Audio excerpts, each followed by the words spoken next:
Pwede niyo po bang ibahagi sa amin ang inyong mga karanasan patungkol sa aming campaign? Kapag nakarinig ng sex, patawag agad. Banggitin mo nga lang yung private part naghihiyawan na para mga hindi estudyante nag-aaral. Stigma nga kung tawagin dito sa Pinas. Masyado kasing conservative yung mga tao dito sa Pilipinas na mabanggit mo lang yung word na sex, grabe na yung mga reaction nila.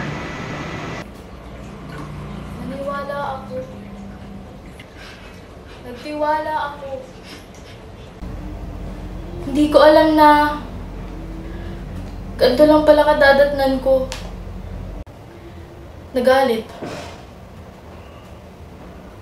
Sinigawan ako. Sinabihan ako ng masasakit na salita. Gusto akong palayasin. At yung taong mahal ko, ayun, iniwan ako. Gusto niya pa ipabort yung bata. Gusto niya ipalaglag yung binuo namin.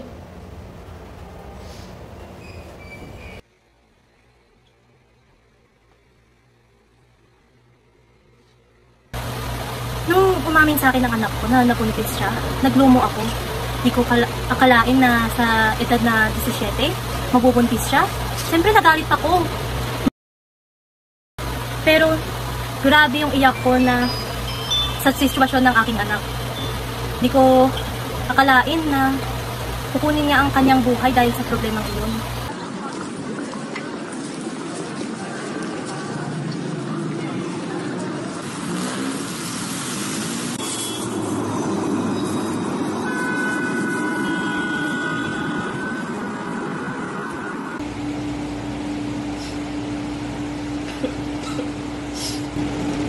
Learning City.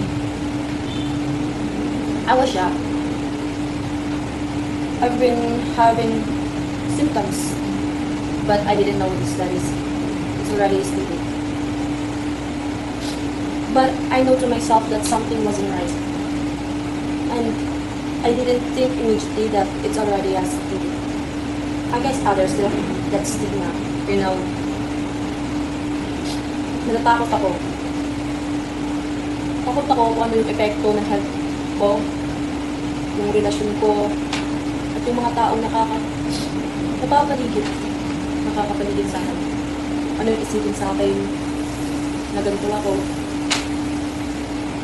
Yung judgment ng ibang tao at hindi rin sarili ko.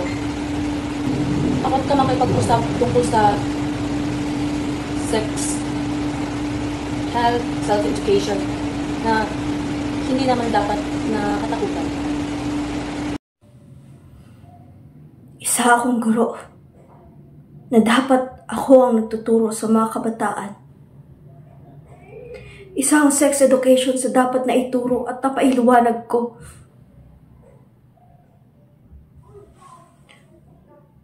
Dapat nagawa ko na habang bata pa sila. Hindi lamang sinasama sa ilang projects sa tahanan dapat magsimula ng isang model sa Maynila. In recent years, the Philippines, a country known to be very conservative, has been slowly adopting sexual health topics, sexuality, and the promotion of sex education programs to somehow address the dilemmas the country continues to face, mainly the prevalence of teenage pregnancies and sexually transmitted diseases. Yes, for sex education. Yes, for sex education.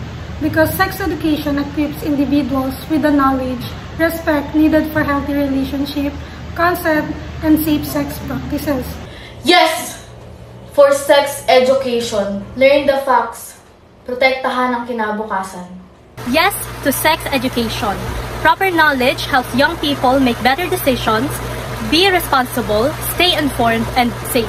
And it also to protect their mental and emotional health. Yes to sex education, because it is essential to provide everyone the knowledge and skills to make an informed decision about their health and relationship.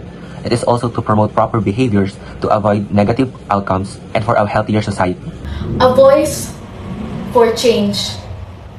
Voices of change. A voice for change. Be the voice for change.